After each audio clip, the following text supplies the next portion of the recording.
हाल में शिवसेना सांसद संजय राउत ने बरसों से ठंडी आग को हवा दे दी है।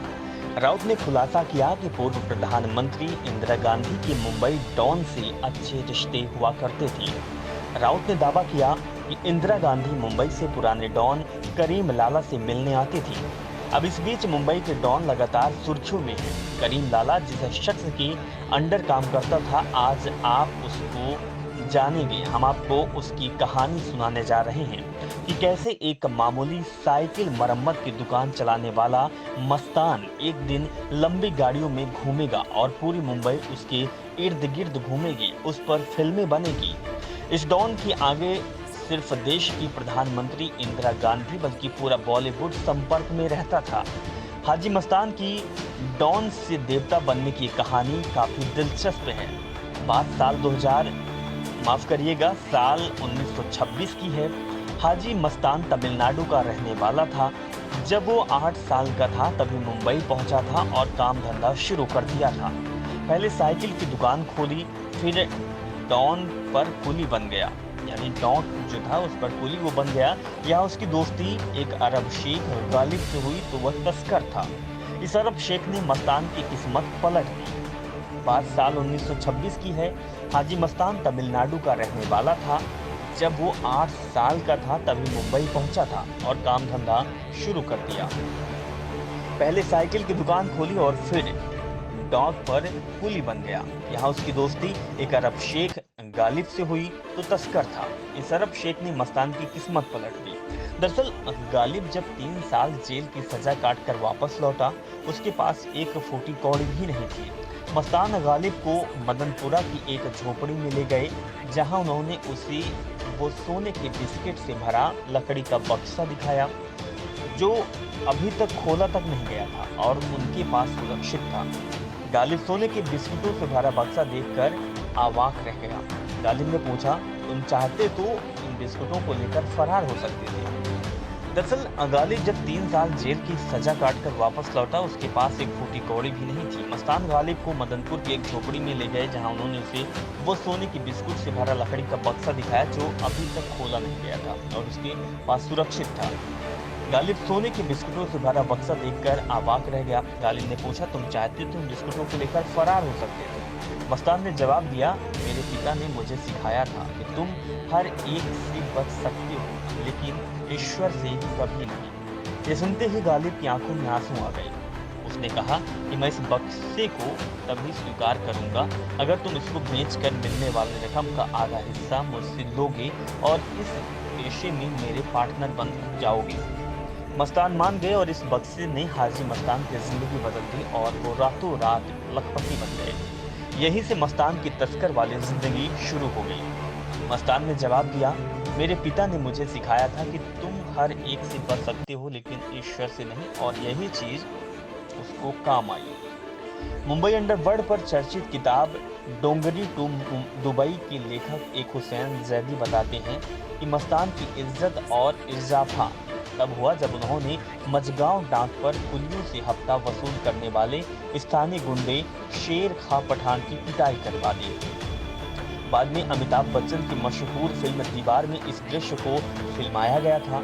हालांकि मस्तान ने कभी बंदूक या पिस्तौल नहीं चलाई थी। उसने कभी किसी की जान भी नहीं ली थी। वो इन कामों को वरदराजन मुदालियार और करीम लाला जैसे गैंगस्टर से करवाया करता था। सुपरस्टार दिलीप कुमार के साथ मस्तान, जो कि मुंबई अंडरवर्ल्ड पर चर्चित किताब डोंगरी टू दुबई के लेखक हुसैन जैदी बताते हैं कि मस्तान की इज्जत में और इजाफा हुआ। कुलियों के सपोर्ट में मस्तान काफी बड़ा डॉन बन चुका था। उसने पठानों और दाऊद इब्राहिम के गैंग के बीच सुलह करवाकर रुतबा बढ़ा लिया। मस्तान की रईसी और रौब को लेकर जनता में ढींगे हाँकी जाती थी। लोग कहते थे कि हाजी मस्तान एक ऐसे बंगले में रहता है जिसमें 365 दरवाजे हैं। हर रोज वो एक नए दरवाजे से बाहर निकलता है, जहां एक कार उसका इंतजार करती है। वो सिर्फ एक बार उस कार का इस्तेमाल करता है और उसे बेचकर मिलने वाले पैसों को गरीबों में बांट देता है। कुलियों के सपोर्ट से मस्तान काफी बड़ा डॉन बन चुका था। उसने पठानों और दाऊद इब्राहिम के गैंग के बीच सुलह करवाकर रुतबा बढ़ा लिया। मस्तान की रईसी और रौब को लेकर जनता में डींगे हाँकी जाती थी। मस्तान के पास 70 के दशक में भी मर्सिडीज बेंज जैसी लग्जरी कारें मौजूद थी। इस पर डॉनगिरी जाने लगी थी तो मस्तान उस समय 15 साल पुरानी फिएट कार इस्तेमाल करने लगा। बंगला जरूर था लेकिन इतना बड़ा नहीं जिसमें 365 दरवाजे हों, पर मस्तान को अपने बारे में ये अफवाहें अच्छी लगती थी। हाजी मस्तान का बॉलीवुड कनेक्शन भी काफी चर्चा में रहा। हालांकि सितारे कभी खुलकर उनके समर्थन में नहीं आए। मधुबाला के फैन मस्तान ने न सिर्फ कई फिल्में बनाई बल्कि एक स्ट्रगल पर रही अभिनेत्री से शादी भी कर ली। पत्नी सोना आशा भोसले और बप्पी लहरी के साथ हाजी मस्तान का बॉलीवुड कनेक्शन बहुत ही खास था। आपको ये भी बताते चले कि शादी करने की वजह थी कि वो हीरोइन मधुबाला जैसी दिखती थी। वीणा शर्मा उर्फ सोना नाम की अभिनेत्री को मस्तान ने शादी का पैगाम भिजवाया, जिसे उन्होंने तुरंत स्वीकार कर लिया था। शादी करने की वजह थी कि वो हीरोइन मधुबाला जैसी दिखती थी। फिल्मी दुनिया के कई लोग मस्तान के करीबी थे, जिसमें से राज कपूर, दिलीप कुमार और संजीव कुमार जैसे अभिनेता से मस्तान की गहरी दोस्ती और बैठ थी। दीवार बनने के दिनों में उसके लेखक सलीम और अमिताभ बच्चन बाबा से अक्सर मिलने आया करते थे ताकि वे उस किरदार की गहराई तक जा सकें।